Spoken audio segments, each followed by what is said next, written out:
February 14th, 1943. The morning sky over Guadalcanal hung heavy with the smell of aviation fuel and salt spray. At Henderson Field, 12 Vought F4U Corsairs sat in a ragged line, their distinctive inverted gull wings casting strange shadows across the coral dust.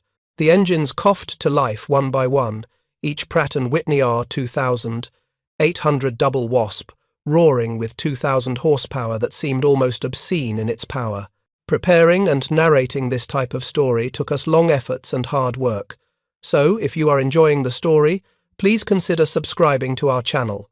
Inside the cockpit of one of those Corsairs, Second Lieutenant Kenneth Walsh felt the machine tremble beneath him like a living thing. The throttle was heavy in his hand, the stick stiff with newness. He had barely 25 hours in this aircraft, most of it over the calm waters off San Diego. Here, over the Solomon Islands, every sortie carried the weight of men who had learned to fear the Mitsubishi A6M0, that lightweight demon that had ruled Pacific skies for 2 years. The mission was simple on paper: escort a formation of B-24 Liberators to Kahili, deep in Japanese territory, protect the bombers, return alive. Walsh's squadron, VMF 124, had arrived at Guadalcanal just 2 days earlier. Their Corsairs were so new that maintenance crews were still learning how to service them. The long noses, the massive engines, the peculiar bent wings. Everything about these machines felt alien compared to the wildcats and buffaloes the Marines had been flying. As the formation climbed toward rendezvous altitude, Walsh scanned the horizon. He had heard the rumors. Japanese pilots called their Zeros the finest fighter in the world, light, agile, capable of turning inside any American aircraft. The mathematics of aerial combat had always favored them, until today. What neither Walsh nor his fellow Marines fully understood was that strapped beneath them, wrapped in aluminum, high-octane fury, was an aircraft that would rewrite those mathematics entirely. The Corsair could climb faster than any Zero. It could dive faster than physics should allow, and with 650 caliber machine guns singing in perfect synchronization, it carried firepower that could shred an enemy aircraft in seconds. But theories meant nothing without proof, and proof was about to arrive in the form of 50 Japanese fighters screaming out of the sun. If you're enjoying this deep dive into the story, hit the subscribe button and let us know in the comments from where in the world you are watching from today. The contact came at 14,000 feet. Radar had picked up the formation minutes earlier, but in the confusion of the first real combat mission, the warning came late. Suddenly the sky erupted with tracers and the metallic bark of cannon fire. Zero fighters, nimble and deadly, swarmed through the American formation like hornets defending their nest. The initial moments were chaos. Walsh saw a P-38 Lightning spin downward, trailing smoke. A P-40 Warhawk broke formation, its pilot desperate to evade. And then the Zeros turned their attention to the new arrivals, those strange bent-wing fighters that looked too heavy to belong in combat. A Zero pilot, his name lost to history but his tactics preserved in after-action reports, locked onto Walsh's Corsair. The Japanese pilot expected what he had seen 100 times before. The American would try to turn with him, a fatal mistake against the Zero's superior maneuverability. The Japanese fighter would slide inside his turn, line up the shot, and send another enemy aircraft tumbling into the sea. Walsh did not turn. The instinct was there, burned into muscle memory from training. But something Major William Guise had said during their brief orientation echoed in his mind. Don't fight their fight, use your strengths, speed, altitude, power. Walsh pushed the throttle forward. The Pratt & Whitney engine responded. Instantly, 2,000 horses unleashing a surge of acceleration that pressed him back into his seat. The Corsair leaped forward, pulling away from the Zero in a straight line as if the Japanese fighter were standing still. The enemy pilot fired, his 20mm cannons spitting shells that fell harmlessly behind the American aircraft.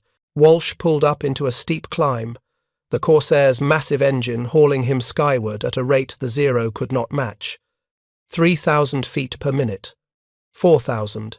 The altimeter spun like a clock gone mad. Below him, the Zero pilot struggled to follow. The lightweight Japanese fighter, stripped of armor to save weight, carried an engine producing barely 1,000 horsepower. It climbed well by any standard, but against the Corsair's brute force, it was like watching a bicycle chase a motorcycle. Walsh levelled off at 18,000 feet and rolled inverted. The world spun, blue ocean replacing sky, and then he dove. The physics of it were simple but devastating. Gravity and 2,000 horsepower combined into velocity that transformed the Corsair from aircraft into projectile. The airspeed indicator climbed past 300 miles per hour. 350. 400. The Zero that had been pursuing him was now far below, its pilot frantically trying to evade what he suddenly recognized as his own death approaching from above. Walsh centered the illuminated gunsight reticle on the enemy aircraft. The range closed to 1,000 yards, 800, 600.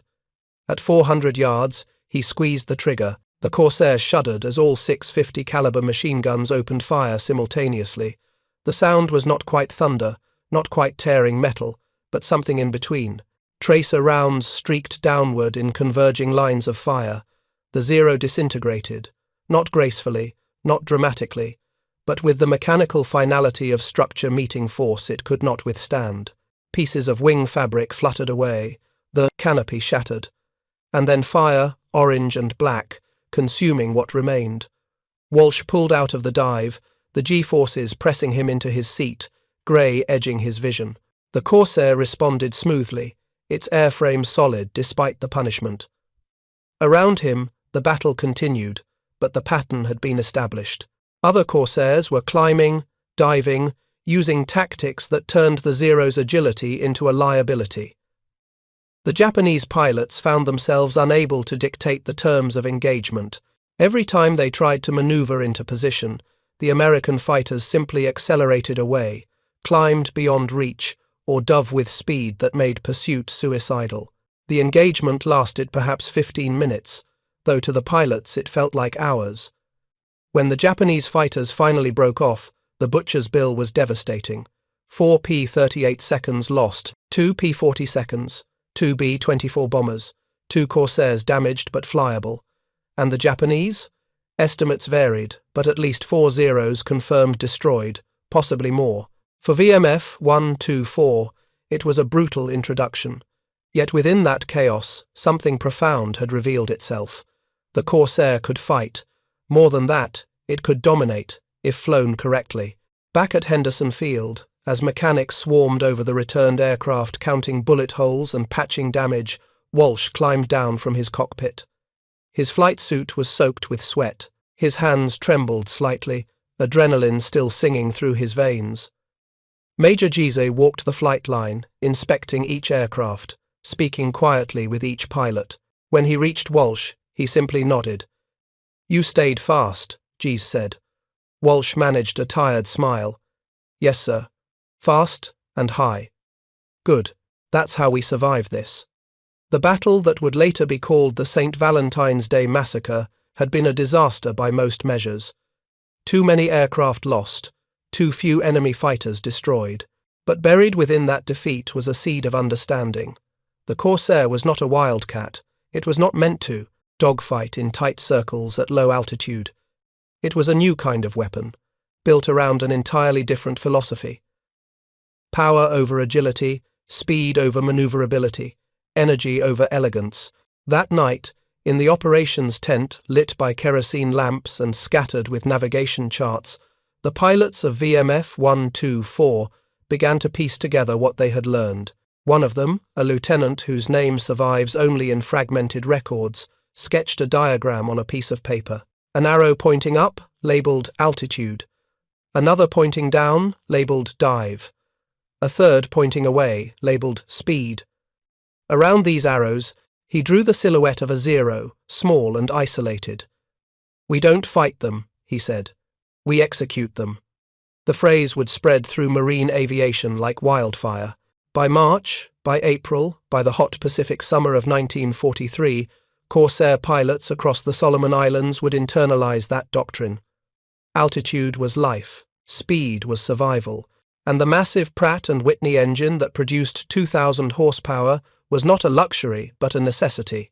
The Japanese had spent years perfecting the art of the dogfight, creating an aircraft so maneuverable it could outturn anything in the sky. The Americans had responded not by building a more maneuverable fighter, but by building one that made maneuverability irrelevant. Across the Solomon Islands, Japanese pilots began filing reports that mirrored confusion and grudging respect. A captured intelligence document, translated months later, described the new American fighter as disturbingly fast and heavily armed. Another report noted that the bent-wing aircraft climbs at rates previously thought impossible for single-engine fighters. A third, more ominous assessment concluded simply, "We can no longer assume air superiority against this machine." In Tokyo, at the headquarters of the Imperial Japanese Navy Air Service, staff officers studied these reports with growing concern. The Zero had been designed in an era when Japanese engineers believed that agility and range mattered more than protection or power. The aircraft carried no armor. Its fuel tanks were not self-sealing. It was built light, stripped to the minimum to maximize performance in a turning fight. Against the Wildcats and P-42s of early war, this philosophy had proven devastatingly effective. Against the Corsair, it became a death sentence. The engineering disparity was not subtle. The Zero's Nakajima Sakai engine produced 1,130 horsepower. The Corsair's R2800 produced 2,000 horsepower at takeoff and could sustain over 1,800 horsepower continuously. The difference was not incremental, it was categorical. While the Zero climbed at 3,000 feet per minute under ideal conditions, the Corsair routinely achieved 4,000 feet per minute, sometimes more. At altitude, where the air thinned and engines gasped, the Corsair's supercharged engine continued breathing freely while the Zero's power faded. But raw power was only part of the equation. American engineers had designed the Corsair with survivability in mind: armor plate behind the pilot's seat, self-sealing fuel tanks that could take bullets without exploding, a radial engine that could absorb damage and keep running. The aircraft could sustain hits that would down a Zero and still bring its pilot home. This was not romance. This was mathematics, industrial capacity expressed in steel and aluminum. By April 1943, the pattern had solidified. Corsair squadrons were spreading across the Pacific, each one learning the same lessons VMF 124 had learned through blood and error. Altitude dictated the terms of battle. Speed allowed disengagement at will. Firepower ended fights in seconds rather than minutes. Japanese aces, men who had flown since the invasion of China, men with 50, 60, even 100 kills to their names, found themselves outmatched not by superior skill, but by superior machinery. One such ace, his identity preserved in post-war interviews, described an encounter over Bougainville. "I saw the Corsair above me and knew I should disengage. But pride, or perhaps stupidity, made me climb to meet it. The American did not maneuver. He simply dove, fired a brief burst, and was gone before I could react. My wingman disappeared in flames. I survived only because I was not the target." The admission was devastating in its simplicity. Skill no longer mattered when the enemy could choose when and how to fight. The Marines, meanwhile, were refining their tactics with each sortie. By May, VMF 124 had developed a standard operating procedure that would become doctrine across all Corsair squadrons: maintain altitude advantage at all times, never engage in slow-speed turning fights, use diving attacks and immediately climb back to altitude. If overwhelmed, use speed to disengage and regroup. The tactics were not elegant. They were industrial, methodical, designed to exploit the Corsair's strengths while negating the Zero's advantages. On May 13, 1943, Second Lieutenant Kenneth Walsh became the first Corsair ace. In a single engagement over the Russell Islands, he destroyed 3 Zero fighters using the exact tactics he had begun developing on that bloody Valentine's Day 2 months earlier. His after-action report was clinical: maintained altitude advantage, selected targets, dove, fired, climbed, repeated until no targets remained. The Japanese lost 3 experienced pilots. Walsh's Corsair returned with minor damage to the tail section. The news spread quickly through Pacific Command. Finally, the Marines had a fighter that could meet the Zero on equal or better terms. Admiral William Halsey, commanding South Pacific Forces, sent a message to all Marine air groups. The Corsair has proven itself. Deploy aggressively. By summer's end, Japanese air superiority over the Solomons had evaporated, not through attrition alone, but through a fundamental shift in the balance of power. The era of the Zero was ending. The age of the Corsair had begun, yet even as victory mounted, questions lingered. The U.S.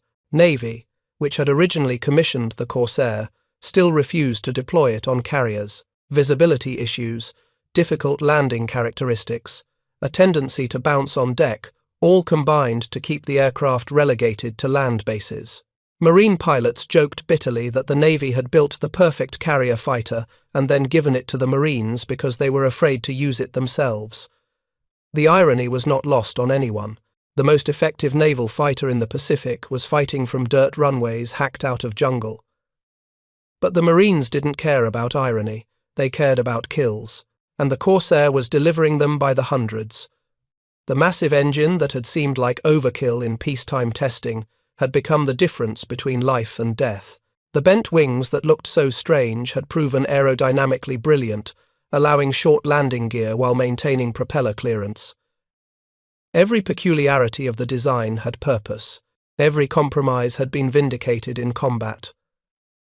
As autumn 1943 approached, the strategic implications became undeniable. Japanese planners had based their defensive strategy on the assumption that American fighters lacked the range and performance to effectively contest airspace over their island strongholds. The Corsair had demolished that assumption.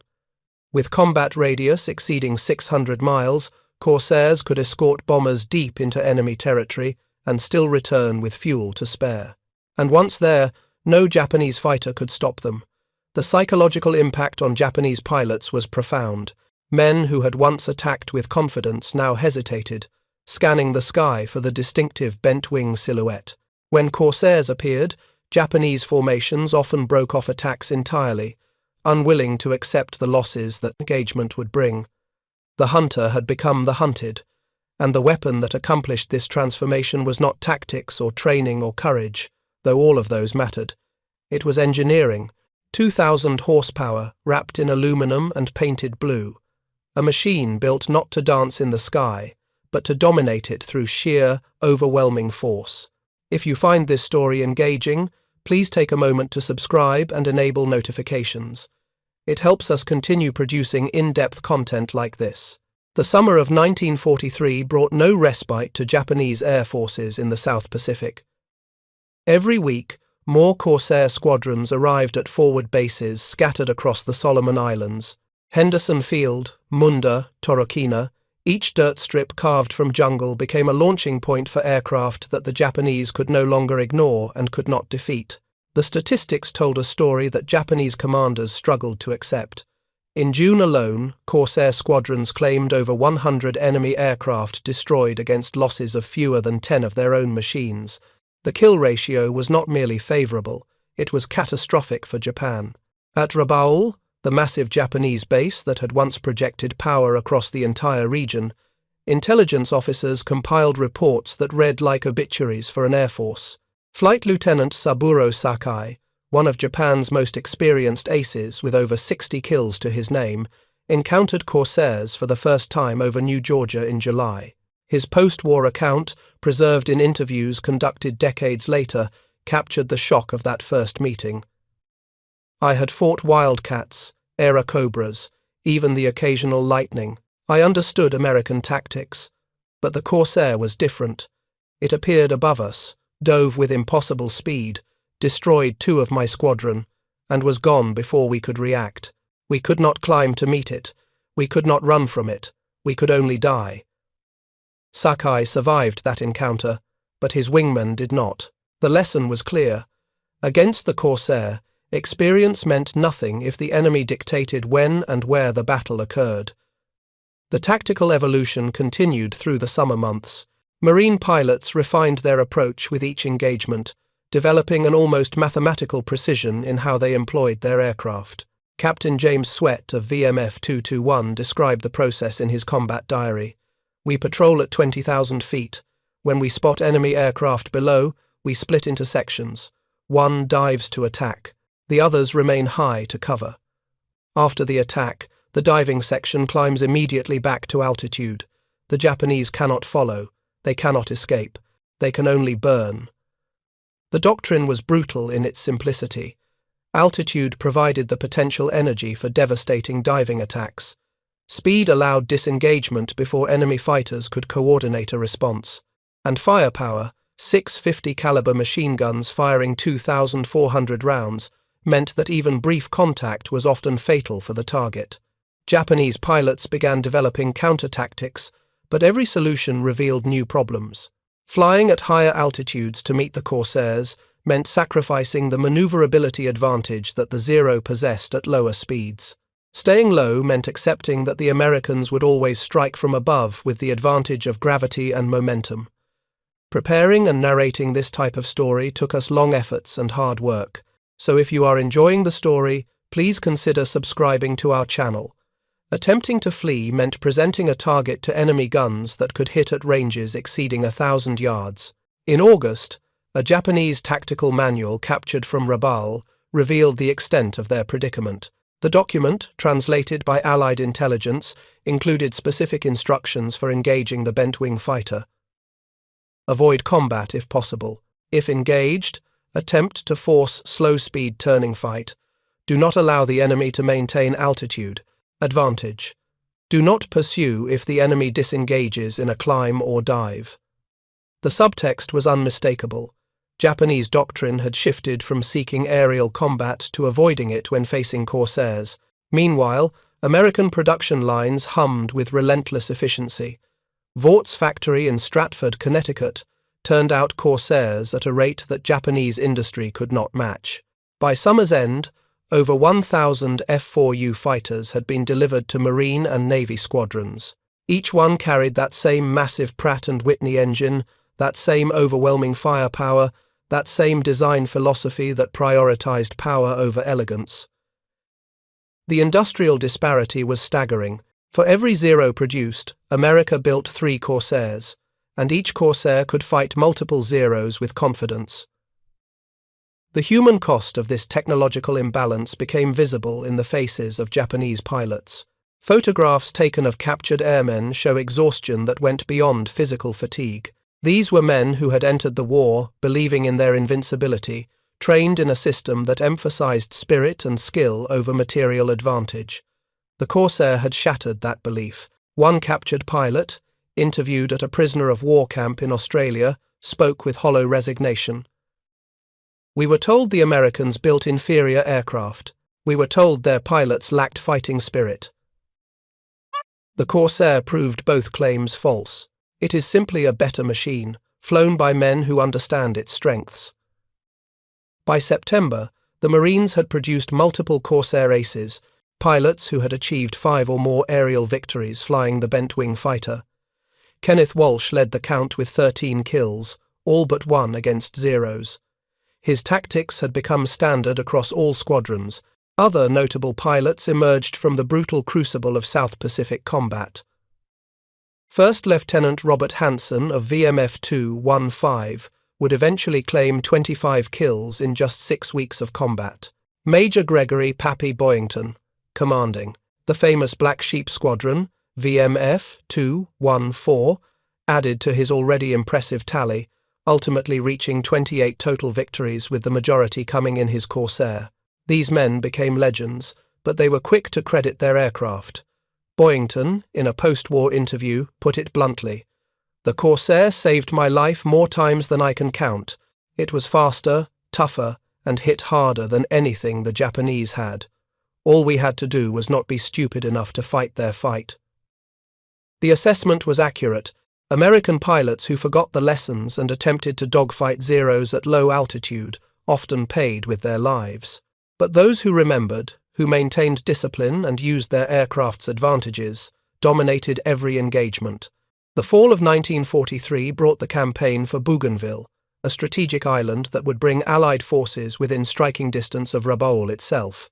Corsair squadrons flew hundreds of sorties, escorting bombers, conducting fighter sweeps, and engaging Japanese interceptors whenever they appeared. The results were consistent and devastating. Japanese air strength over the northern Solomons collapsed. By November, American bombers could strike Rabaul with relative impunity, their Corsair escorts destroying any defenders that rose to meet them. The Japanese Navy Air Service conducted an internal assessment in December 1943. The document, captured after the war, made for grim reading. The F4U Corsair has proven superior to the Type 0 in all aspects except low-speed maneuverability. Its speed, climb rate, diving performance, and firepower exceed our capabilities. Pilot morale has suffered significantly. Losses are unsustainable. The report recommended development of new aircraft to counter the American advantage, but Japanese industry, already strained by years of war and Allied bombing, could not respond quickly enough. In the cold arithmetic of attrition warfare, the Corsair had become a force multiplier that Japanese planners could not overcome. Every sortie flown by Corsairs resulted in Japanese losses that exceeded American losses by ratios of 5-1, sometimes 10-1. The mathematics were inexorable. Japan's pool of experienced pilots, already depleted by years of combat, drained faster than training programs could replace them. Meanwhile, American squadrons received fresh pilots trained on the Corsair's capabilities, ready to employ tactics that had been refined through months of combat experience. The winter of 1943 to 1944 marked a turning point. Japanese air power in the South Pacific, once dominant, had been reduced to a defensive posture that could not hold. Rabaul, the fortress that had threatened Allied operations for 2 years, was isolated and neutralized. The path north toward the Philippines and ultimately Japan lay open, and at the tip of that advancing spear flew Corsairs, their bent wings cutting through tropical air, their engines singing with 2,000 horsepower of American industrial might. Yet, even as the Corsair dominated land-based operations, the U.S. Navy remained reluctant to deploy the aircraft on carriers. The official position was that landing characteristics remained problematic. Pilots complained about poor forward visibility during approach. The aircraft tended to bounce on the deck, and the long nose made it difficult to see the landing signal officer. These were legitimate concerns, but they masked a deeper truth. The Navy had the Grumman F-6F Hellcat, an aircraft designed from the start for carrier operations. It was easier to land, more forgiving of pilot error, and nearly as effective in combat. Why risk carrier operations with the temperamental Corsair? The British Fleet Air Arm answered that question in late 1943. Desperate for effective carrier fighters, the Royal Navy received Corsairs through Lend-Lease and immediately set about solving the landing problem. British pilots developed a curving approach that kept the landing signal officer in sight until the last moment. They modified the oleo struts to reduce bouncing, and most importantly, they simply trained their pilots more extensively, accepting that the Corsair demanded higher skill levels than other carrier aircraft. By early 1944, British Corsairs were operating successfully from Royal Navy carriers in the Pacific and later over Norway. The American Marines, watching this development, felt vindicated. The aircraft they had been flying successfully for a year was apparently suitable for carrier duty after all. The US Navy, embarrassed by the British success, finally relented. In April 1944, the Corsair was officially approved for American carrier operations. The modifications were minor, primarily an improved oleo strut that eliminated the tendency to bounce. VMF 124, the squadron that had first taken the Corsair into combat, became one of the first Marine units assigned to carrier duty, joining USS Essex in December 1944. The timing was critical. By late 1944, Japan had introduced the kamikaze, suicide attacks that transformed aircraft into guided missiles. These attacks proved devastatingly effective against American carriers, and conventional fighters struggled to intercept determined pilots willing to die to reach their targets. The Corsair's speed and climb rate made it ideal for kamikaze interception. Corsair squadrons, both Marine and Navy, were rushed to carrier duty specifically to counter this threat. At Okinawa in the spring of 1945, the kamikaze threat reached its peak. Over 1,500 suicide missions were launched against American ships. The defense relied heavily on Corsairs flying combat air patrol at various altitudes, ready to intercept any aircraft approaching the fleet. The results were remarkable. While kamikazes still inflicted terrible casualties, the Teimenro possible for Corsair interception rate was far higher than it would have been without the Corsair's performance advantage. Pilots could spot incoming threats, climb to intercept, and destroy the attackers before they reached the fleet. The aircraft that Japanese pilots had nicknamed Whistling Death for the sound its engine made in a dive had become the guardian angel of the American fleet. The statistics compiled at war's end told a story of complete aerial dominance. Corsairs flew over 64,000 operational sorties during World War II. They were credited with 2,140 enemy aircraft destroyed against only 189 Corsairs lost to enemy action. The kill ratio of 11-1 was the lowest loss rate of any fighter in the Pacific War. Against the Zero specifically, the Corsair achieved a 12-1 kill ratio. Against Japan's later fighters, the Nakajima Ki-84 Frank and the Kawanishi N-1K George, the ratio was 6-1.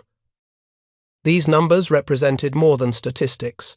They represented Japanese pilots who never returned, aircraft that could not be replaced, and an air force ground down by attrition it could not sustain. The Corsair had not won the Pacific War alone, but it had made victory inevitable by seizing and maintaining air superiority that Japan could not contest. The engineering decisions made years earlier, the choice to prioritize power over agility, to build rugged survivability into the airframe, to arm the aircraft with overwhelming firepower, had been vindicated in the most brutal laboratory imaginable. Japanese engineers, examining captured Corsairs after the war, marveled at the design philosophy. One report noted, "The American aircraft sacrifices nothing for combat effectiveness. Weight is added for protection and power. The result is an aircraft that dominates through sheer capability rather than maneuverability." It was an acknowledgement that two fundamentally different approaches to fighter design had been tested in combat, and one had proven categorically superior. In the post-war years, as historians analysed the Pacific Air War, the Corsair's role became clearer. It had arrived at a critical moment when Japanese air power still posed a significant threat. It had provided a capability that allowed Allied forces to operate with air superiority they had previously lacked, and it had inflicted losses on Japanese air forces that could not be replaced. Major General Clayton Jerome, analysing the air campaign in 1947, wrote, "The F4U Corsair demonstrated that industrial capacity, properly applied to aircraft design, could create weapons that rendered enemy experience and skill largely irrelevant. The Japanese trained superb pilots, but we built a superb aircraft and produced it in numbers they could not match." The Korean War would see the Corsair return to combat, this time primarily in the ground attack role. By the early 1950s, jet fighters had appeared, and the era of the piston engine fighter was ending. But the Corsair's long service life, extending into the 1960s with some foreign air forces, testified to the soundness of its design. It remained in production until 1952, with over 12,500 built. For an aircraft that had nearly been rejected by its primary customer, the US Navy, it had achieved remarkable longevity.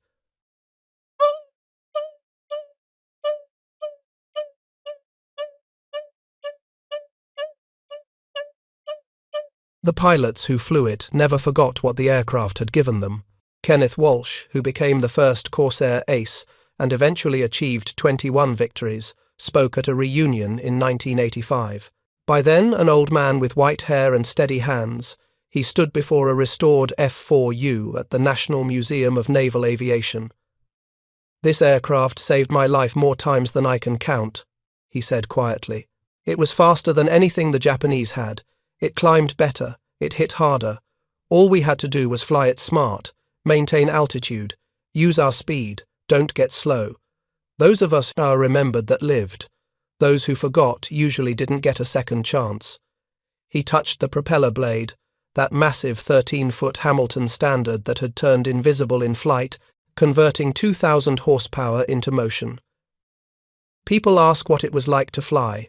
I tell them it was like riding a thoroughbred horse, powerful, sometimes temperamental, but magnificent when you learn to work with it instead of against it.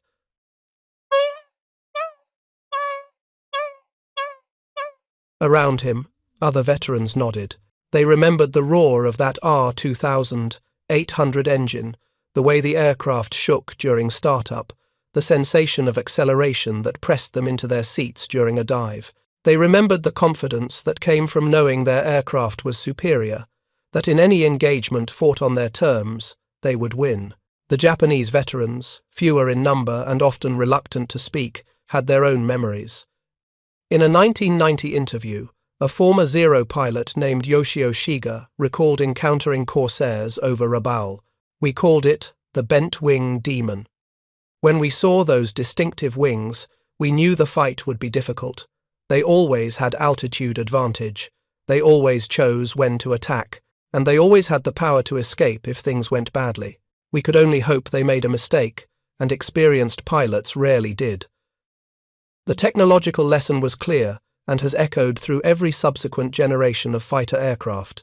Power, survivability, and firepower matter more than pure maneuverability in modern aerial combat. The Corsair proved this axiom in the most unforgiving way possible, through combat results that could not be disputed. Japanese engineers had built an aircraft optimized for dogfighting at low speeds. American engineers had built an aircraft optimized for winning, regardless of the tactical situation. By 1945, when the war ended, the Corsair had become synonymous with Marine Corps aviation. The bent-wing silhouette appeared in recruitment posters, propaganda, films, and victory celebrations. It had earned nicknames that reflected both fear and respect. Whistling Death from the Japanese, Ensign Eliminator from Navy pilots who struggled with its landing characteristics, Angels of Okinawa from infantrymen who watched Corsairs destroy kamikazes before they could strike the fleet. Each name captured a different aspect of the aircraft's nature, but all acknowledged its effectiveness. The engineering triumph, represented by the Corsair, extended beyond the aircraft itself. The Pratt & Whitney R-2800 engine, that massive double-row radial that produced 2,000 horsepower, became one of the most successful aircraft engines in history. It powered not only the Corsair but also the P-47 Thunderbolt, the Grumman F-6F Hellcat, and numerous other aircraft. Over 125,000 R-2800 engines were produced during the war, each one a testament to American industrial capacity and engineering expertise. The contrast with Japanese engine production was stark. The Nakajima Sakai engine that powered the Zero was produced in far smaller numbers, and Japanese industry never developed an engine comparable to the R-2800. The disparity in power output, 2,000 horsepower versus 1,100, was not merely a technical statistic, it was a measure of industrial capability, of the ability to manufacture complex machinery at scale with consistent quality. America possessed that capability. Japan, despite the skill of its engineers and workers, did not. This industrial advantage extended to every aspect of the air war. American pilots who were shot down could often be rescued and returned to combat. Japanese pilots who ditched in the ocean frequently died before rescue could arrive.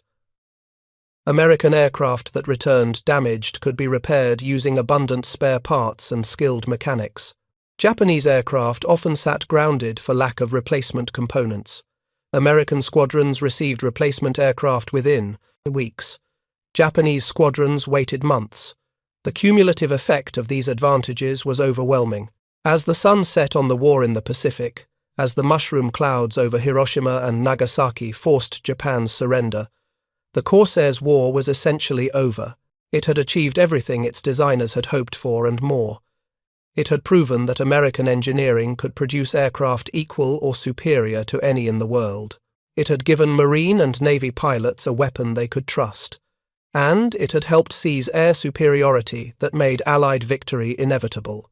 In the final accounting, The F4U Corsair represented more than just an aircraft. It was a philosophy made manifest in aluminum and steel, the philosophy that power matters, that survivability is not weakness but wisdom, that overwhelming force properly applied is more effective than elegant maneuver. Japanese pilots had been taught to value spirit and skill above all. American pilots were given 2,000 horsepower and told to use it wisely. The difference between those approaches was measured in the thousands of pilots who returned home and the thousands who did not. Thank you for watching. For more detailed historical breakdowns, check out the other videos on your screen now and don't forget to subscribe.